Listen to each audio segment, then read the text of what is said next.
comentar un poco. Bueno, yo soy Miguel Aguilar, editor de Random House, culpable de que el anterior libro de Javier saliera en pandemia. Eso lo siento, no fue culpa mía. Quería dar las gracias a Lola por acogernos una vez más en esta maravillosa librería, este pequeño templo de la literatura y de los lectores. Gracias. Es un placer estar aquí de nuevo. Muchas gracias, Miguel. Hacía tiempo que no venía, yo creo que la última vez fue con el libro de Rodrigo Cortés. Eso hace tiempo como ya. 3 años. 2 años o 3 años, sí. O sea que un placer estar aquí. Igualmente. Y un placer estar aquí con dos grandes amigos, que además son dos grandes autores. Javier, a quien hemos publicado ya unos cuantos libros a lo largo de los años, unos cuantos cuentos, y esta es la última entrega, por así decirlo, que recoge muchas de las preocupaciones y de los intereses que últimamente le ocupan y le preocupan. Y creo que Jacobo va a poder ahondar en esto. Y luego, evidentemente, Jacobo, un placer tenerte aquí. Muchísimas gracias por haber aceptado esta invitación. Eres una hot property ahora mismo del mercado de presentaciones. Tienes una agenda muy ocupada, me consta, pero también tienes pequeños momentos de asueto en Croacia y en otros sitios donde puedes dedicarte a la lectura. Así que tampoco me siento demasiado culpable, pero de nuevo a Jacobo le conozco desde hace mucho tiempo. No le publico, algún día quizá, pero es un gran escritor y un gran amigo. Así que vamos a empezar, sin más, os doy la palabra y... Pues os voy a contar cómo conocí a Javier, porque claro, tiene que ver con sus cuentos cuánticos. Yo creo que los escritores a veces construyen la realidad y lo que les va a pasar casi como profecías autocumplidas, y el mundo se ordena como ellos lo escriben, ¿no? Y yo creo que he llegado a este libro un poco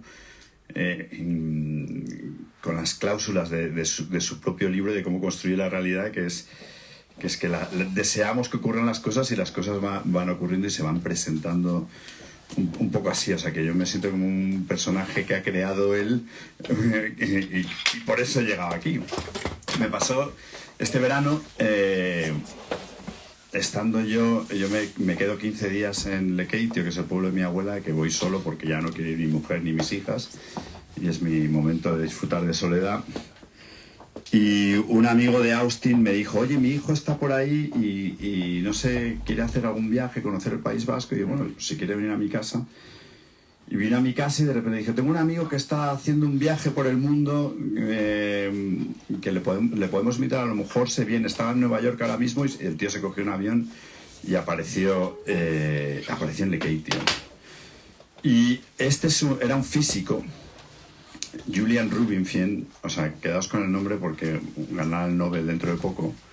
Julian era el alumno número 1 de Yale, becado en Yale, de física teórica, y estaba teniendo unos meses de sabáticos porque Harvard la había fichado ya como doctorado para seguir desarrollando esto de la física teórica, que es una cosa que se me escapaba totalmente. Yo le explicaba todo el rato: pero explícame qué haces y a qué te dedicas y qué es lo que estudias.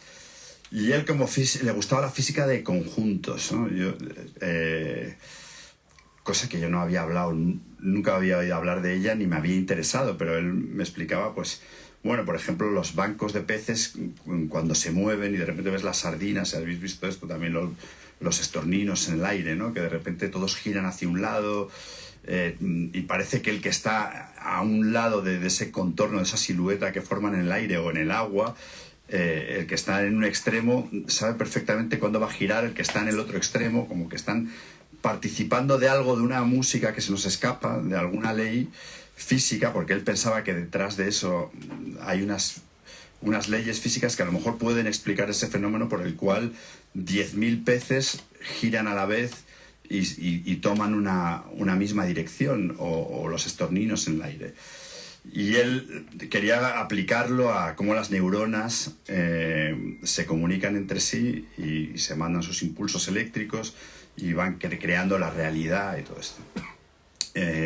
Me lo siguió explicando durante el viaje y yo pensé que lo único que les podía aportar en esta vida es llevarles a San Fermín, donde iban a vivir experiencias que me parece interesante que un físico teórico experimentara en su vida y las incorporase, ¿no? Iba el chico, el amigo que le invitó, el hijo del amigo mío, también estaba en Yale, otro alumno brillante, neurocientífico y artista. Entonces yo de repente me encontré en un road trip con dos chavales de 22 años, un neurocientífico y un físico que se habían leído todo, ponía una canción y sabían la letra. Era imposible sorprenderles con nada. Eran ellos los que me sorprendían a mí constantemente. Y decidimos ir a San Fermín pasando por Barcelona, desde Lekeitio, que es una decisión extraña. Pero pasamos por Barcelona, no sé, lo decidimos parando en Alquézar, que es un pueblo que hay en medio de los Pirineos muy bonito, y de repente dices, vamos a Barcelona, venga, vamos a Barcelona, y luego de ahí vamos a San Fermín y tal. Y llamamos a Miguel, que yo cuando voy a Barcelona siempre pienso con quién me voy a divertir, y con Miguel uno siempre se divierte y conoce a gente y va a sitios, y Miguel había quedado para cenar con Javier Argüello, al que yo no conocía. Iba con estos dos, con el neurocientífico y con el físico teórico, y nos sentamos en una terraza y empezaron a hablar del problema de la conciencia, que resulta que es algo de lo que se ocupa Javier y de lo que se ocupa en estos 4 cuentos cuánticos, ¿no? De cómo si la realidad es una cosa que fabricamos nosotros cuando la miramos, o si la conciencia es algo que existe y nosotros nos conectamos a ella, o sea, que es algo superior a nosotros. Y en fin, la conversación fue realmente sorprendente, ¿no? O sea, sí, o sea, que de repente como que yo le traje de alguna manera a las personas que completaban, digamos, este discurso, ¿no? Uno desde la neurociencia, otro de la física y otro desde la ficción. Yo me acuerdo también de hace poco alguien fotografió por primera vez un agujero negro, y era un astrofísico holandés. No, era holandés. Bueno, vale, pero uno que es cura además, ese. Efectivamente, que es un cura. Y entonces decía pero que no estaba reñido una cosa con la otra, que a veces las explicaciones nos las procura la ciencia, pero que eso no lo explica todo. Y que la religión, y cuando hablo de la religión, incluyamos también en esto la mitología, ¿no? El contar cuentos y el escribir ficciones. Eso aporta una verdad importante, no demostrable, a lo mejor que la podemos intuir, casi alcanzar, pero que completa un poco esa visión, ¿no? Y hoy en día mucha gente te desprecia si te haces la pregunta de Dios, de si Dios existe, de cómo se completa todo este gran engranaje, que es una pregunta que sobrevuela este cuento y sobre todo al final del cuento. Y antes de dar la palabra a Javier, hay una cosa que comentamos ahora mismo, nos hemos tomado un vino antes de venir aquí, y era que, claro, nosotros somos escritores blancos, heterosexuales y cuarentones, con lo cual no podemos hablar de la identidad, de lo mal que nos han tratado en la infancia y de todo este tipo de cosas que la literatura, por lo menos la moda en la literatura, se está ocupando. Nosotros no tenemos derecho a hablar ya de esas cosas, y este señor habla de cosas que a mí me parecen incluso más importantes, que es un soplo de aire rancio que necesitábamos, porque ya los soplos de aire fresco ya no me interesan demasiado, pero que se está ocupando de cuestiones bastante importantes, de cómo se construye la realidad, ¿no? De por qué las cosas pasan, de si nosotros las provocamos o si nos sobrevienen. Y aquí te tiro esto y te dejo seguir hablando, que esto va a ser una conversación. Bueno, antes de tomar la posta, muchísimas gracias a todos por estar acá. Me hace una especial ilusión el grupo variopinto que se ha formado. Muchísimas gracias a Lola y a la librería. en pandemia intentamos hacer una presentación vía Instagram que no funcionó, se cayó todo, fue un desastre absoluto. Todo patético. Es una especie de revancha estar acá sentados y finalmente haciendo presentación de un nuevo libro, pero bueno. Muchísimas gracias, Miguel, así como decía Miguel de Jacobo, que tiene una agenda muy, muy apretada. Miguel también, te agradezco muchísimo, sabes que siempre es un placer que se haya podido tomar el tren y estar acá hoy, además de agradecerte publicando este libro y otros tantos. Muchísimas gracias, Jacobo, también, porque sé que no es sencillo encontrar el hueco y bueno, que estamos todos acá, para mí es un privilegio, y a cada uno de los que vino, me encanta que estén acá.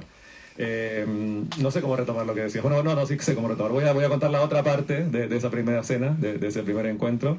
Yo había quedado con Miguel, habíamos quedado para cenar y al principio le iba a hablar de una idea de ensayo que trata todos estos temas, que así como este libro toca el tema desde la ficción, digamos, desde una simbolización de cómo es que puede ocurrir que una conciencia construya realidad. En cada uno de los 4 cuentos pasa eso. Hay de alguna manera una conciencia generando realidad. No es un libro especialmente científico, no es que hable de temas científicos, son temas cotidianos, pero en los cuales siempre se vulnera un poquito el límite de la realidad a partir de la prefiguración que una conciencia hace de lo que está ocurriendo.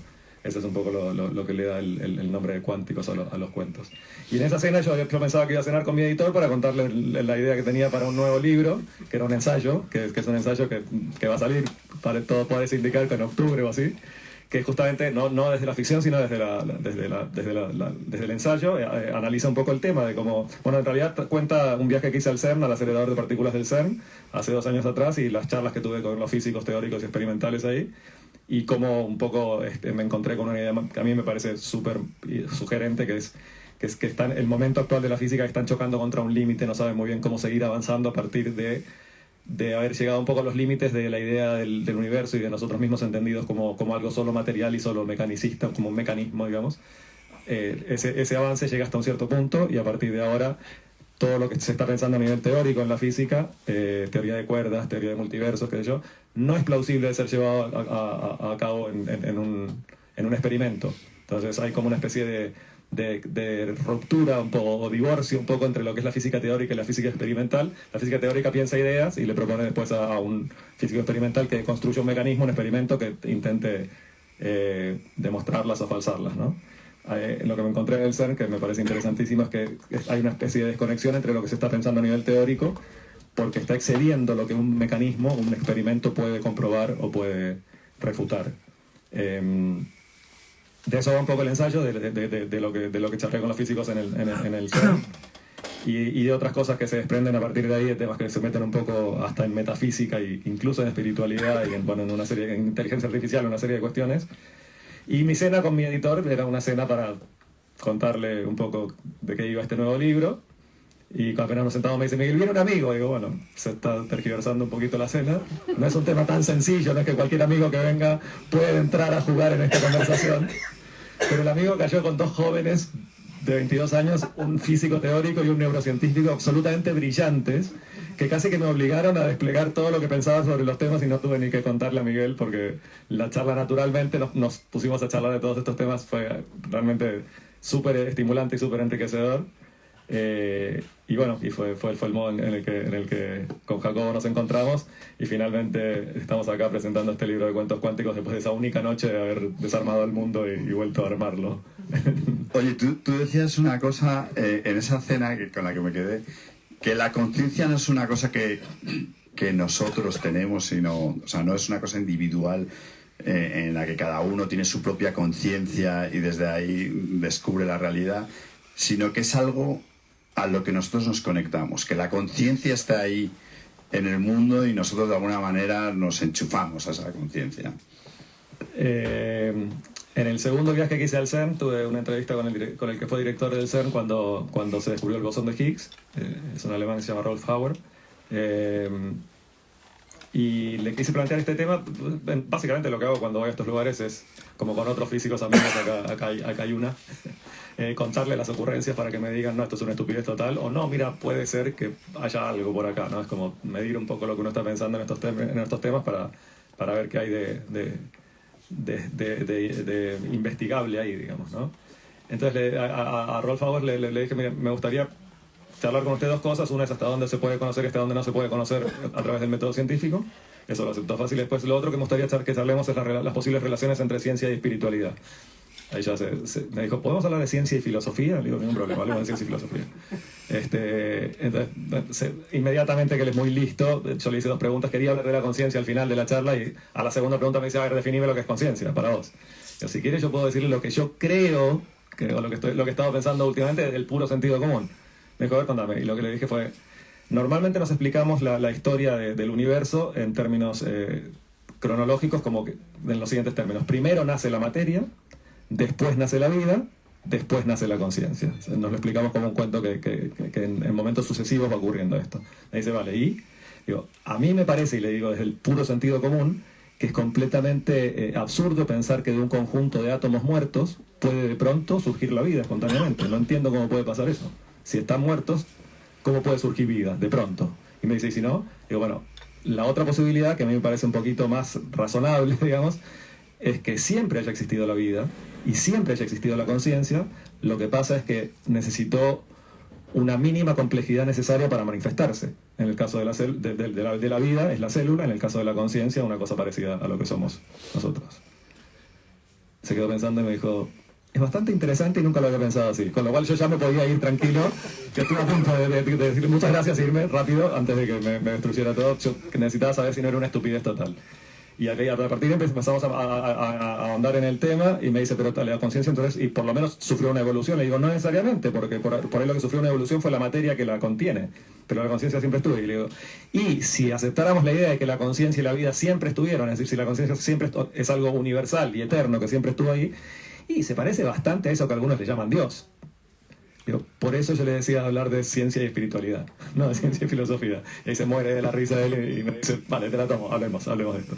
Y ahí entramos un poco en tema. La idea es un poco esta, ¿no? ¿Qué pasa si no es que yo tengo una conciencia y Jacobo tiene otra y Miguel tiene otra y cada uno tiene otra, sino que lo que tenemos en realidad es una especie de receptor de radio que recibe conciencia. Y que el nuestro es un poquito más fino que el de un perro, digamos. La recibe un poquito mejor. Que de alguna manera me parece que casa bien con la idea de que está, me parece que en varios campos de la experiencia humana dando vueltas, que es, ¿qué pasa si desdibujamos un poco la individualidad y empezamos a entendernos como una especie de ola, no cada gota del mar, sino una ola que está moviéndose en una dirección que un poco se juntaría con la idea de los estorninos? ¿Por qué se mueven todos juntos? ¿No? Porque son gotas de la misma ola, de alguna manera, y no estamos viendo la ola.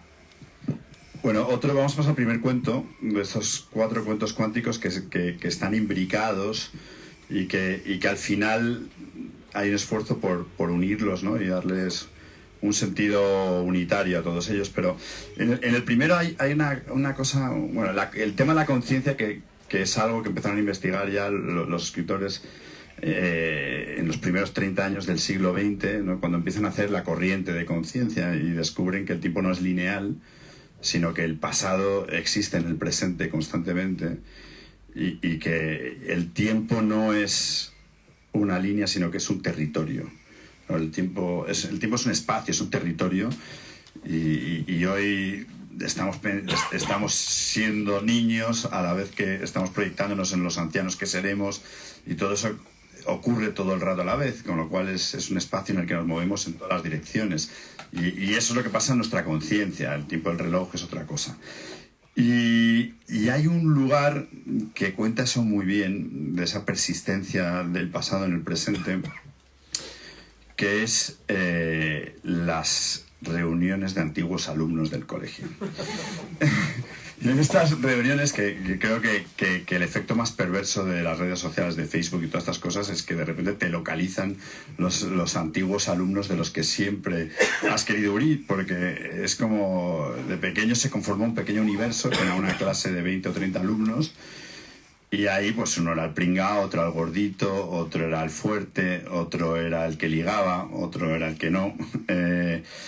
Y entonces este cuento tiene un momento fantástico que es una reunión de antiguos alumnos donde todos, aunque sean pues el managing partner de Morgan Stanley o el que se convirtió en alcohólico, no ha hecho nada con su vida, o quien sea, todos tienen la oportunidad de volver a ser, bueno, la oportunidad o la condena, ¿no? De volver a ser los que fueron cuando tenían 12 años, porque todos se ven con esa perspectiva, porque son seres que se han conocido en ese universo de los 12 años, y entonces se ven con perspectiva.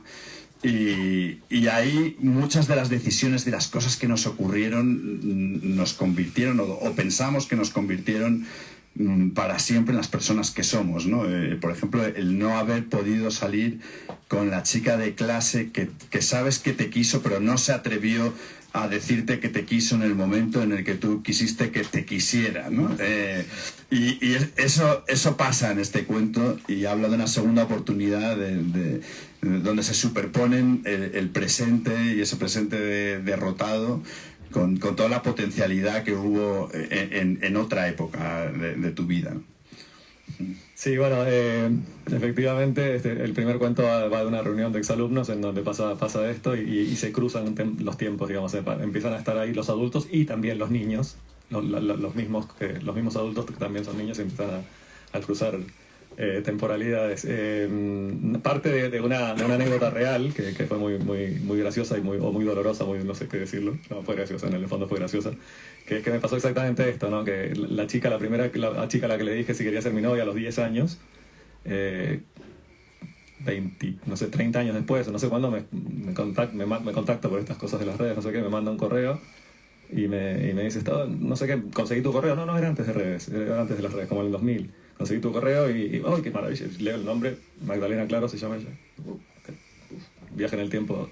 Que son mucho más fáciles de lo que creemos, los viajes en el tiempo. No necesitan maquinarias así como que para viajar. La conciencia lo hace todo el día. O sea, ustedes cuando venían para acá en el autobús o en el metro o en el taxi o en lo que sea, por ahí que estaban charlando, repitiendo una charla que tuvieron hace 15 años con su padre. Digo, la conciencia no tiene ningún problema en moverse por el espacio y por el tiempo con absoluta libertad. Cuando nos lo explican en términos de teoría cuántica, nos cuesta muchísimo entender que entendamos muy bien que el pasado afecta el presente, pero que el futuro afecte el presente nos parece rarísimo. Pero sin embargo la conciencia lo hace cada día miles de veces, con total relajo y alegría. Y en este caso, ella, cuando se aparece este nombre, yo viajo 30 años en el pasado y me acuerdo, digo, qué locura, esta chica es la que yo le pedí que fuera mi novia. Ni siquiera me dijo que no, me mandó a decir con una amiga. En un reclamo me dijo, dice que no. Bueno... Y me quedé destruido, por supuesto, y le digo, qué locura estar escribiendo tu nombre, Magdalena Claro, ¿no? Y me dice, sí, yo me acuerdo cuando escribí en mi diario, me gusta Javier Argüello. Digo, pero cabrona, te pedí que fueras mi novia, fue la primera vez en mi vida que me animaba a decirle a alguien eso, y me dijiste que no, mi vida entera podría haber sido distinta si ese primer riesgo que tomé hubiera salido bien, salió mal, todo fue distinto a partir de ahí. Me dice, sí, es que era muy pequeña y me daba mucho miedo, pero me encantaba. Bueno, a partir de ahí, un poco la idea es que eso de que hubiera pasado así, pero en vez de bifurcarlo en dos realidades paralelas, juntarlas las dos. Ahí estaban yo adulto y ella adulta, charlando de otras cosas, mientras que yo niño y ella niña se encontraron y fueron a resolver lo que tuvieran que haber resuelto en ese momento. No sé si te pasa, pero en estas reuniones a veces pasa que la gente se vuelve un poco niña, ¿no? Y uno ve a la gente que está bailando, no sé qué, y están como que de golpe son los niños que están tratando de resolver algo que quedó sin resolver en algún otro momento, ¿no? Sí, ese cuento tiene eso de ese momento tan difícil que es la cena de los antiguos hombres de los 20 años, es que va a ocurrir a los 25. Siempre además hay alguien que se ocupa de que eso ocurra, ¿no? Que su único empeño en la vida es volver a reunir a todo el mundo del colegio. Alguien que normalmente está conforme con su vida. Efectivamente.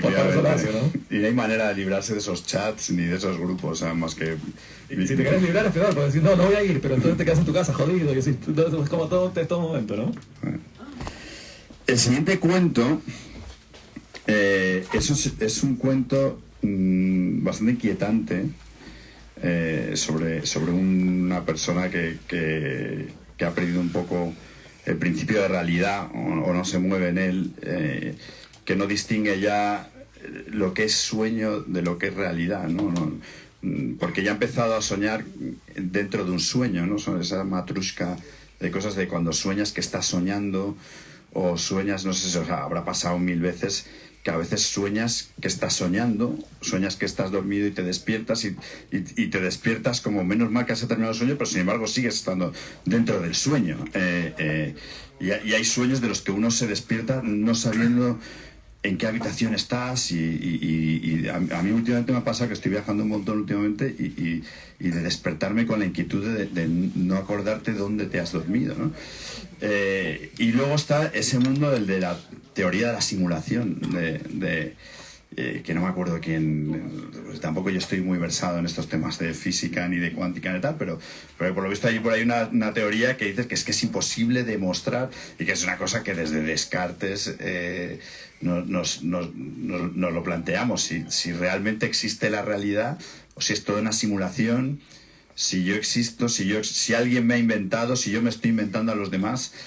Y todo eso está ocurriendo con un encuentro con un loco, ¿no? Los locos siempre dan mucho miedo porque, o sea, yo siempre huyo de ellos. En el momento en el que pienso que alguien está loco, primero no les miro a los ojos y luego jamás les doy mi teléfono y intento que no, o sea, no tener demasiado contacto porque los locos te arrastran a su locura y de repente uno se va contagiando de ella, empieza a dudar de la realidad en la que vive. Y a esta persona le presta atención a un loco y entra en la duda sobre la realidad, sobre si es una simulación o sobre si él mismo está siendo inventado y es parte de la locura del loco con el que está hablando. Sí, sí. En general, en mi literatura, en este libro en particular, me gusta bastante explorar la frontera, hacer el límite de la realidad, a dónde empieza a vulnerarse, cómo se puede cruzar un poco al otro lado. Y en ese sentido, todos estos cuentos tienen partes que son reales. Digamos, esta reunión del colegio existió, como les contaba esta anécdota también, de dónde parte, y eso se junta con cosas no reales. Me parece que el hecho de que el lector se tenga que preguntar, ¿y esto será real o esto no?, colabora a esa especie de efecto inquietante de dónde empieza la realidad y dónde termina, ¿no? En este caso también parte de una experiencia real, que es el comienzo, las 3 primeras páginas es completamente real. Yo estaba en la Universidad de Buenos Aires y bajé al bar, había un bar en el subsuelo, yo cursaba la noche, y bajé al bar, uno siempre pasaba por el bar a ver quién había, y estaba al frente de artistas del Hospital Psiquiátrico José Borda, que iban a hacer un recital de poesía, los internos. Y sale un señor que se llama Oscar Caridad, es el nombre real. No lo quise cambiar porque hay veces que uno tiene como... Pero no lo quise cambiar porque sí, aparece un poema de él que es una maravilla. Para mí dije, tiene que estar con su nombre, me parece que es un homenaje. Y recita este poema que básicamente lo que explica es cómo perdió el contacto con la realidad, cómo se fue, cómo se alejó de la realidad, y que cuando se había alejado de la realidad perdió todas las palabras y volvió solo a una, que era poesía, que era el retorno de la fuga de todas las palabras. Y él practicaba la escritura poética para intentar conectar. Bueno, me pareció maravilloso el poema, le pedí copiarlo, no había fotocopias ni nada, y le dije, ¿puedo copiarlo? Nos sentamos en una mesa, yo me puse a copiar el poema y él espera que yo lo copiara. Me dice, estamos en la Facultad de Filosofía y Letras, ¿no? Y le digo, no, estamos en la Facultad de Ciencias Sociales. Ah, vale. Y sigo copiándole y me dice, ¿estás seguro que no es la Facultad de Filosofía y Letras? Y le digo, no, es la de Ciencias Sociales, yo estudio acá. Ah, vale. ¿Y no fue antes la Facultad de Filosofía y Letras? Digo, bueno. Le pregunto a uno de los camareros, digo, perdón, lo hice medio por cumplir, ¿no? ¿No fue? Me dice, no, efectivamente sí, esta era la Facultad de Filosofía y Letras, que yo digo, qué mal, ¿no? Ahora tipo lo traté como un loco, es imposible que no piense eso, ¿no? Y que me sentí pésimo, que yo. Y él no me dice nada, y se queda muy tranquilo en silencio, me dice, sí, me dice, yo sigo copiando, me dice, es que yo antes estudiaba acá, me dice. Y ahí yo lo miro y me mira a los ojos y me dice, yo antes era como vos. Y es ese momento de no mirar al loco a los ojos. Bueno, no solo lo miré al loco a los ojos y no dice yo era como vos, yo estaba en esa silla hace unos años, o sea acá te espero, digamos, ¿no? Y a partir de ahí, bueno, se desarrolla el cuento que no tiene nada que ver con ese es como el comienzo, está el poema, y a partir de ahí todo este juego de cómo se va desestructurando la realidad y la pérdida casi de la identidad y la duda sobre la identidad y sobre hasta dónde llega una cosa y la otra, ¿no? Oye, el tercer cuento a mí me llevó una cosa que me pasó a mí, más o menos parecida, te la cuento. Pasa en Londres y es una de estas cosas de encontrarte 2 veces a la misma persona en 2 sitios diferentes, ¿no? Que son cosas que pasan y que cuando pasan, y gente que solo has visto una vez y de repente por lo que sea te has fijado en ellas y se ha quedado impresa esa persona en tu mente, aunque solo sea eso, encontrarlas en un tren, un avión, en lo que sea, y luego verlas en otra ciudad, en otro lugar del mundo. Esto puede ocurrir, y cuando llega uno también se pregunta sobre si ve una simulación O sí, pues el libro nos interpela mucho para que nos preguntemos sobre cuáles son las reglas de la realidad, ¿no? Si la realidad existe o no. A mi paso, yo fui con 17 años a una cosa que los que sois argentinos aquí no sabréis, pero los españoles sí, que era la ruta Quetzal con Tomás de la Cuadra Salcedo, que es un viaje... Con Miguel de la Cuadra, perdona, no Tomás. Tomás no hace estas cosas. Y entonces, yo tenía 17 años, nos fuimos pues, 3 meses de viaje, cruzamos el Atlántico, hicimos un viaje increíble por toda la selva lacandona, por Honduras, por Guatemala, y el último día tomábamos un avión para volver con nuestros padres, y estaba en el aeropuerto de Santo Domingo y se nos acerca un hombre que tendría mi edad hoy, es un señor de casi 50 años, y nos dice, mira, chavales, os veo aquí, me habéis caído bien, un inglés, me voy a Cuba y tengo unos tripis, es LSD, no sé si sabéis lo que es.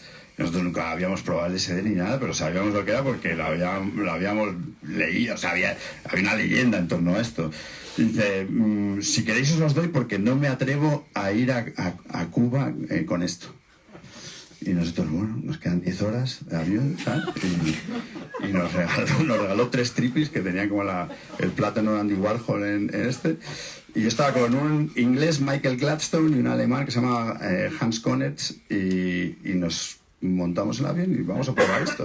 Que fue un viaje terrorífico, os podéis imaginar, de trip en un avión con Miguel de la Cuadra Salcedo, que nos regalaba además consumiciones que le habían regalado. Y acabamos, yo no sé ni cómo llegar a Madrid, pero bueno, el caso es que 7 meses después volví a quedar con este inglés, Michael Gladstone, que nos habíamos hecho muy amigos en este viaje, y fui a Londres, tomé el metro por primera vez en Londres, y en Tottenham Court Road de repente me encuentro con el señor en el metro, y voy... Y yo no tenía casi palabras, de repente le digo, perdóname, ¿usted estuvo en Santo Domingo en octubre y tal?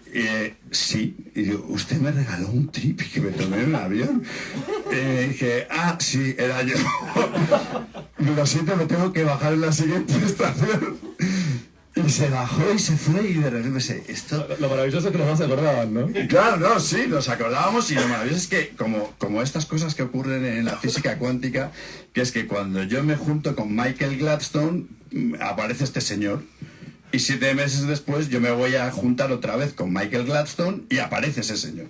Entonces de repente dices, es como la bandada de estorninos. Exacto. Y los peces que giran, esto puede ocurrir, y tu tercer cuento... cuenta una cosa que es así, ¿no?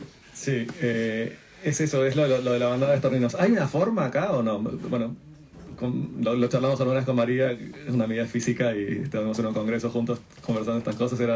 Creo que se llama variables ocultas, ¿no? Como si digamos, los estorninos o los peces giran todos, ¡puf! Y uno dice, ¿cómo hicieron para girar? ¿Cómo se comunicaron tan rápido y giraron todos a la izquierda? Bueno, quizá hay una variable oculta, es decir, imagínense que ustedes están en una fiesta y la gente está bailando y todos saltan en el mismo momento. Si ustedes no estuvieran escuchando la música, uno diría, ¿cómo se comunicaron para saltar todos en el mismo momento? Bueno, si uno no tiene capacidad de oír, habría una variable oculta que es la música que los está guiando para hacer ese movimiento. Quizá hay variables ocultas, y me divierte mucho esto que decís, lo que dice Jacobo, de qué formas hay en estos encuentros. ¿Hay una forma que se nos está escapando?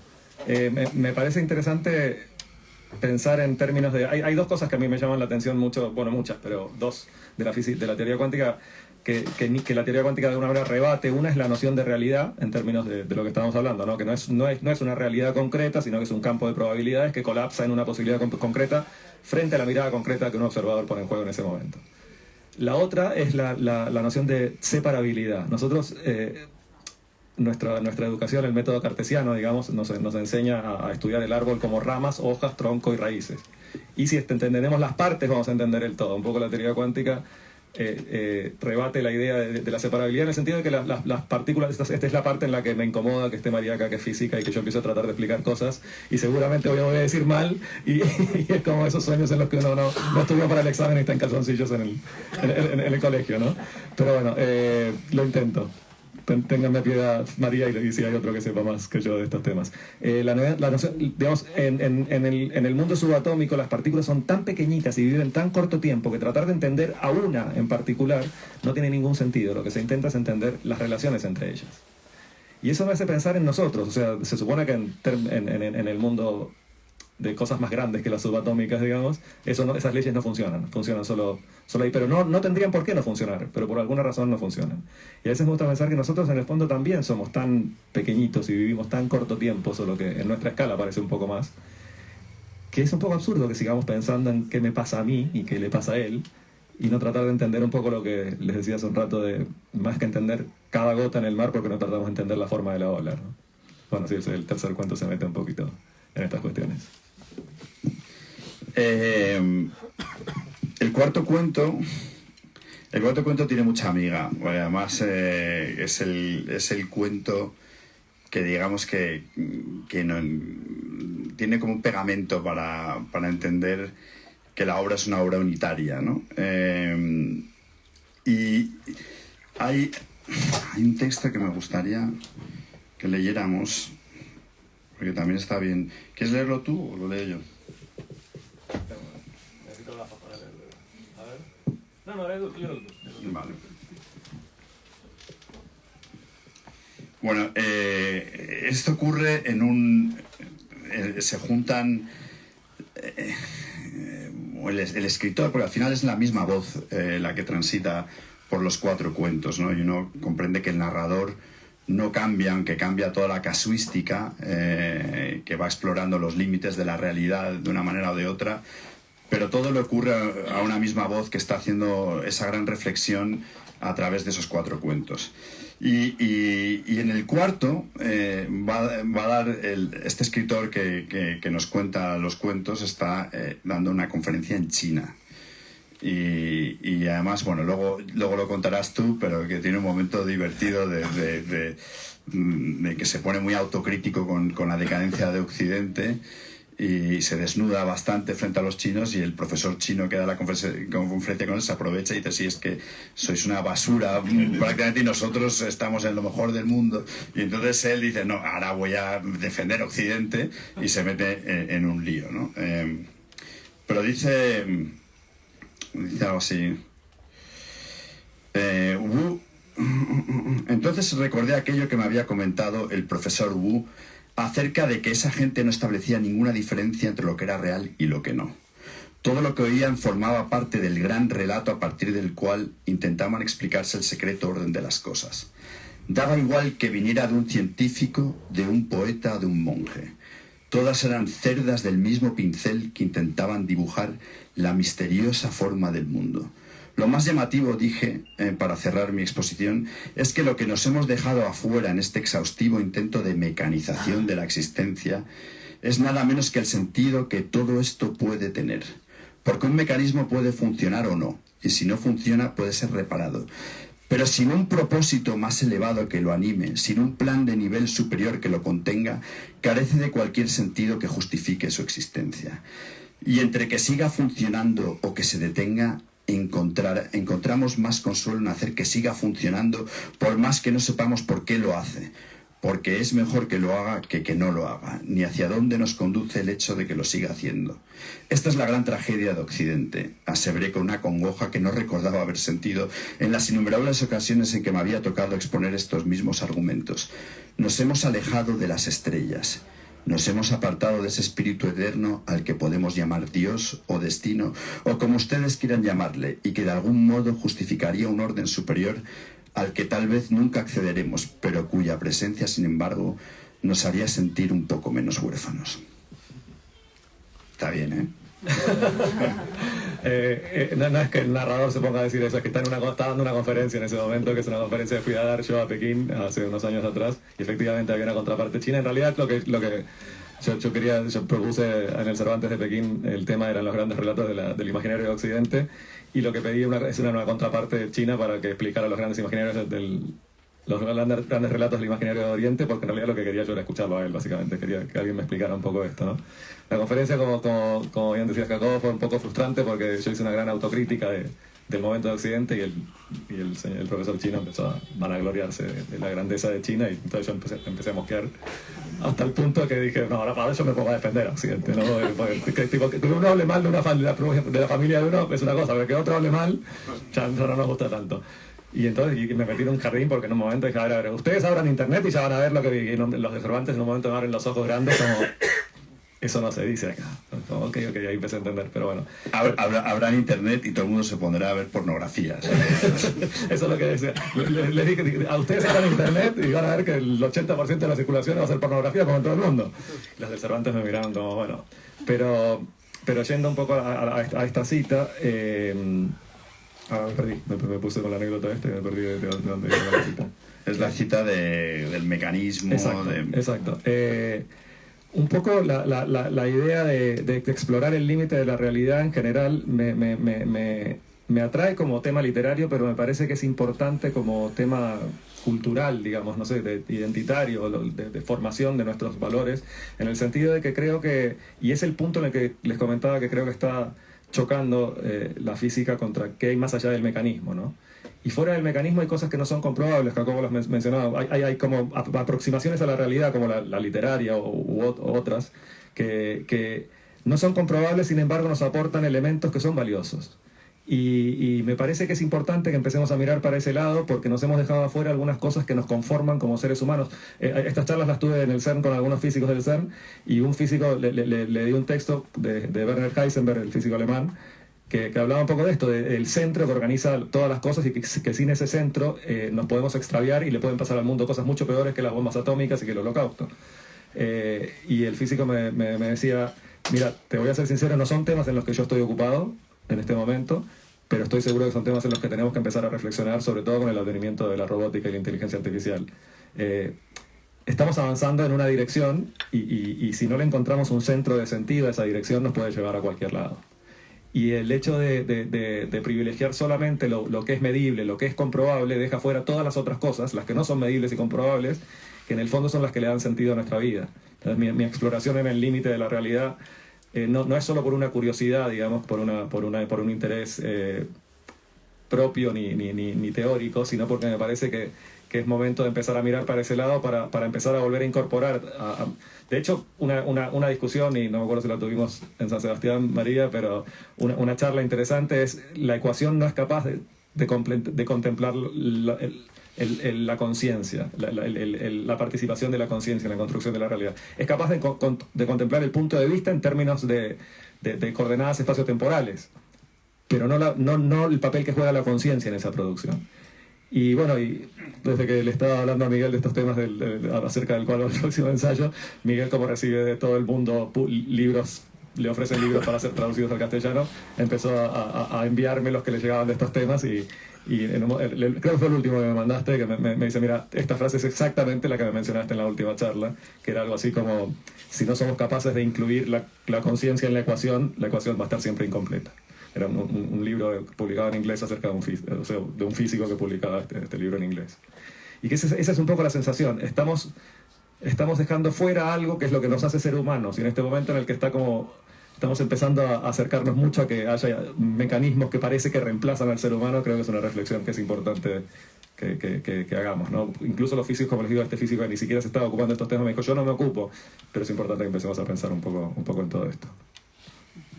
Oye, llegados a este punto que hemos visto ya todos los cuentos, que hemos hablado un poquito de ellos, yo abriría a la gente, si quiere hacer alguna pregunta, ¿no? A Javier. Yo te quiero preguntar cómo encaja un ensayo breve, este libro de cuentos, está otro ensayo más largo, está el libro de Majorana. Me gustaría que nos contaras un poco cómo vas revoloteando, parece un poco infantil, pero en fin, cómo vas explorando estas preocupaciones en torno a la conciencia, la realidad, desde la ficción, desde la no ficción, desde la biografía novelada de un físico italiano, y por qué eliges distintas formas en distintos momentos. Yo creo que uno tiene unas preocupaciones que uno las va descubriendo. Lo hermoso de este oficio es que el propio la propia producción le va contando a uno quién es uno. Uno no tiene muy claro quién es uno hasta que, me acuerdo del primer libro, yo junté los 7 cuentos que más me gustaban para publicarlos y me di cuenta que todos giraban un poco en torno a estos temas, ¿no? Entonces creo que hay como una especie de mirada sobre el mundo que marca un poco la dirección, la exploración. A mí siempre me resultó muy extraño que todos diéramos por sentado que la realidad es una y la misma para todos. Eso siempre desde pequeñito me resultaba muy inquietante. En la literatura uno puede jugar mucho a construir la realidad, pero cuando me encontré con una teoría científica, porque en nuestra cultura, en nuestra civilización, por hablaba en China con este señor, antes de la conferencia él me decía, bueno, ¿cómo vas a...?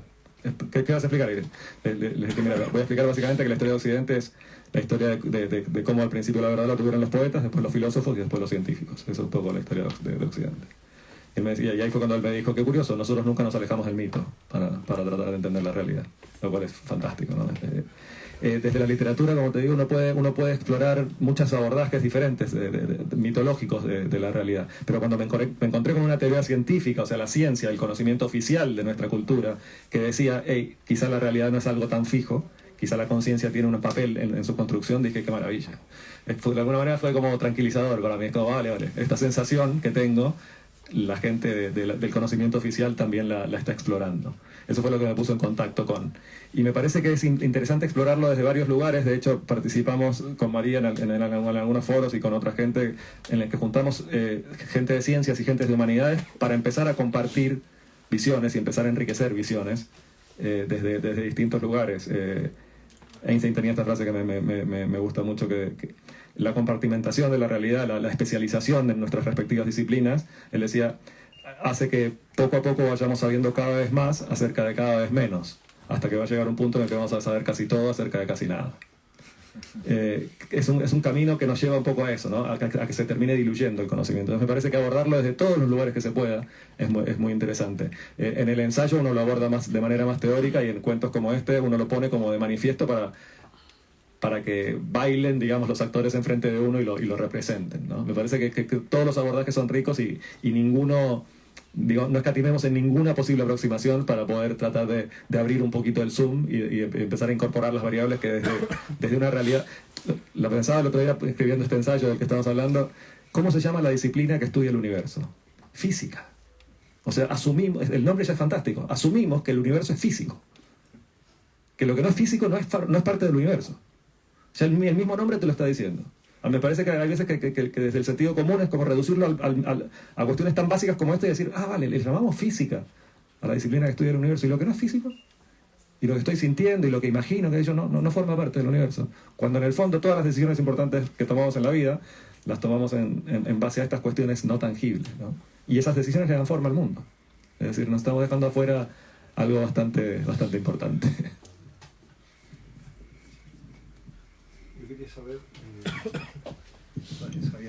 Quería saber un poco, tú hablabas antes en tu conversación con aquel hombre en la Facultad de Ciencias Sociales, que él creía que era de filosofía, que tú procedes de las ciencias sociales, por lo que veo. Entonces, quería saber dónde nace ese interés y esa curiosidad tuya por estos temas que se escoran hacia la ciencia. Y ya de paso, que nos contaras un poco cómo interpretas tú el mundo del conocimiento actual, en el sentido de que la filosofía pura o la filosofía social y política tienen que verse complementadas y seguramente superadas cada vez más por la filosofía de la ciencia. Gracias, Andrés. Mira, como bien dijiste, estudié en ciencias sociales. Ya el nombre, de vuelta, como el nombre de física, el nombre de ciencias sociales nos tiene que dar que pensar, ¿no? ¿Por qué a partir de determinado momento todas las disciplinas que querían ser consideradas como algo medianamente serio tenían que ser ciencias? Ciencias sociales, ciencias de la información, ciencias de lo que se te ocurra, ¿no? Esta aspiración a que si no demostrabas que tenías un carácter científico no eras un conocimiento válido, obliga a que el abordaje de cuestiones absolutamente humanas como la sociedad y qué sé yo, de golpe sean estadísticas, sean encuestas, sean metodologizaciones parametrizables, porque si no cuentan. Entonces hemos parametrizado la realidad para que encaje en el molde del conocimiento válido. Es mucho más rico abordar los fenómenos sociales desde otras miradas que no son matemáticas. Para ciertas cosas la matemática es maravillosa, para ciertas cosas no. La estadística en estudios sociales es útil para ciertas cosas, pero muy superficiales. No entendés el corazón humano, no entendés los movimientos de la sociedad desde la estadística, necesariamente. Entonces, eso siempre me hizo ruido cuando estudiaba ciencias sociales. ¿Por qué queríamos llamarnos ciencias? ¿Por qué peleábamos tanto porque nos dieran el título de ciencia? Y dentro de esa carrera, que es maravillosa, tuve un seminario bueno, tenía seminarios de distintas cosas que no se podía apuntar, y tuve un seminario de cuántica, y fue cuando un poco se me encendió la lamparita. Aparte de que mi hermano, como pasa en las familias, así uno elige el humanismo, el otro elige el otro. Bueno, nos vamos repartiendo los campos de actividad. Mi hermano es ingeniero electrónico y en realidad él hubiera querido estudiar física pura. No lo hizo porque creía que tenía más salida laboral lo otro, como suele ocurrir. Bueno, más que creía él, mi padre lo convenció de... Pero con mi hermano siempre hemos compartido mucho estas reflexiones, y nos hemos ido encontrando en el camino desde estos lugares aparentemente lejanos en puntos de conexión muy fuertes, ¿no? Y esta idea de que para abordar la filosofía tienes que partir ya casi de la filosofía de la ciencia, ¿es así o no? A ver, yo me he metido mucho en temas de ciencias porque, como les decía antes, el lenguaje oficial es como si fueras a un lugar a dar a un simposio de no sé qué, y el lenguaje oficial es el inglés. Vas a tener que hablar inglés. Lo cual también me parece bastante cuestionable, ¿no? Que todo el conocimiento se produzca en un idioma. Si estamos en un momento en el que decir nosotras o nosotros cambia todo, imagínate lo que cambia todo hablar en un solo idioma. Todo. El conocimiento que se trabaja en un idioma. Y que cada uno no lo pueda expresar en su propio idioma, que son formas de pensar diferentes en el fondo, ¿no? A mí me interesa entender, más que entender la materia de la física, que no la voy a llegar a entender bien nunca, me interesa entender ese idioma. Porque es el idioma en el que se maneja el conocimiento, que es un poco lo que le pasa a la filosofía, que tiene que partir de la filosofía de la ciencia para después ir a cualquier otro lugar, ¿no? Nos puede parecer bien o mal, es así. Es así, entonces me parece que es como que hay que aprender ese idioma para poder jugar el juego, incluso el juego de desarmar ese idioma. Me parece que es casi inevitable entrar ahí, ¿no? Pero bueno.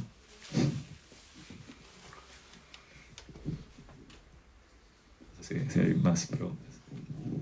Voy a hacer una y luego, si Lola nos da su bendición, cerramos. Y obviamente Javier estará encantado de firmar libros, Jacobo también. Jacobo los de Jacobo y Javier los de Javier, a ser posible. Pero yo quería preguntarte, Javi, si en estos meandros sobre la realidad, la conciencia, etcétera, si tu experiencia en la Universidad de Buenos Aires tiene que ver en esta lucha contra el caos que caracteriza tu obra.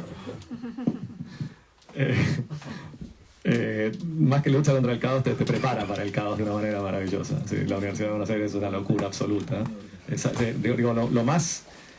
Lo mejor que uno aprenda ahí adentro no es la disciplina que fue a estudiar, sino es cómo se hace para salir de ahí. Eso te desarrollas unas armas y unas habilidades absolutamente increíbles que, bueno, en Argentina se dice que en cuestiones muy técnicas quizá preferís a alguien que venga de una universidad privada porque tuvo mejores laboratorios, porque todo ello. Ahora, si los territorios son un poquito, digamos, híbridos, o si va a haber que solucionar problemas que no se sabe muy bien cuáles son, agarra a alguien de la Universidad de Buenos Aires porque está muy acostumbrado a lidiar con realidades paralelas y con cuestiones absolutamente caóticas y poco predecibles. Javi, yo tengo una pregunta porque me hace mucho ruido todo lo que has contado con lo que está pasando ahora con la inteligencia artificial y que están como programando, o sea, obviamente no es conciencia, porque es una serie de conciencias que se juntan y que te tiran a una máquina, pero de repente esa máquina hace como y el Big Data, te quiero decir, si nos ponemos burros, podemos coger la experiencia de todos los habitantes del planeta y hacer, o sea, no sé hasta qué punto, pero... Y hasta qué punto no es válido. Es decir, claro que estamos intentando entender de dónde viene la conciencia, pero si la estamos creando y metiéndola en la cabeza de un robot, que de repente voy a estar hablando con él y me va a poder estar dando, o sea, infinitamente, mientras esté enchufado no va a parar de hablar y de tirarme su punto de vista. O sea, ya nos estamos metiendo también en un tema, no sé si es peligroso, pero es real eso. O sea, es una conciencia que, no te digo que es igual de válida que la de un humano, porque no, pero es conciencia también. Bueno, como estábamos cerrando, es complicada tu pregunta, porque esto abre un universo que... No, te lo respondo lo más breve que puedo, y esto lo seguimos charlando. De hecho, me meto en el próximo ensayo, me meto ahí, ¿no? Yo entrevisté a varias personas expertos en inteligencia artificial, el que dirige el laboratorio de inteligencia artificial de Collserola, que es entiendo que es, si no el más destacado de España, uno de los más destacados. Me dijo, mira, que estamos a punto de crear máquinas que sienten y piensan es una locura. Pensar eso es una locura. Entre otras cosas porque para que una máquina piense, no para que razone, que es otra cosa, para que piense tendría que tener conciencia. Y no tenemos la menor idea de lo que es la conciencia, con lo cual malamente podríamos reproducirla. O sea, el peligro está en creer que tienen conciencia, no en las máquinas. Usarlas usarlas para lo que quieras, son súper útiles, ayudan a paisajes, a ideas, a redactar cosas, es una maravilla. Las posibilidades que tiene es una maravilla. Ahora, pensar que es una máquina que está pensando y que es consciente y que tiene un punto de vista sobre las cosas, ese es el gran peligro. ¿Pero puedes tener conciencia si no sientes? ¿Cómo? ¿Puedes tener conciencia si no sientes? Porque la máquina no siente. La máquina no siente, no tiene conciencia, no piensa. O sea, lo que tenemos que tener claro es que son ceros y unos. Y que cuando le gana al campeón mundial de ajedrez, no tiene la menor idea que juega un partido de ajedrez. Ceros y unos, nada más que eso. El peligro es atribuirles características. Después del CERN, de la primera visita al CERN, me fui al Valle de los Relojeros Suizos, que está ahí cerca. Yo iba a hacer un reportaje de los relojes después, que yo pensaba que no estaba conectado con eso. Y descubrí que los relojeros, en el momento en el que empiezan a desarrollar sus mecanismos, primero que la ciencia en el siglo XVII, cuando empieza el auge de la ciencia, empieza a pedirle a los relojeros que construyan los mecanismos para medir el mundo, para termómetros, barómetros, cronómetros, todo, ¿no? Y los relojeros empiezan a construir, como para ver hasta dónde eran capaces de llevar su arte, estos autómatas, que fueron muy famosos, que recorrían las cortes de Europa, y cuando la gente los veía moverse, decían, estamos a punto de generar vida artificial.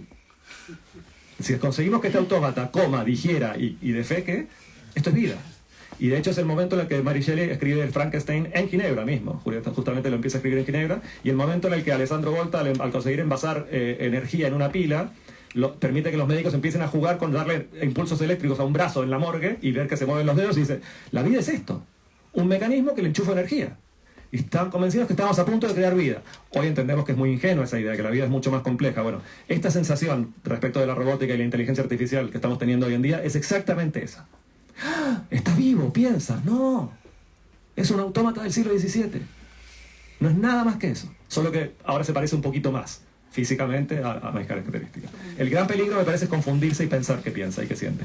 Y sobre todo empezar a definir que la conciencia es eso que hace esa máquina.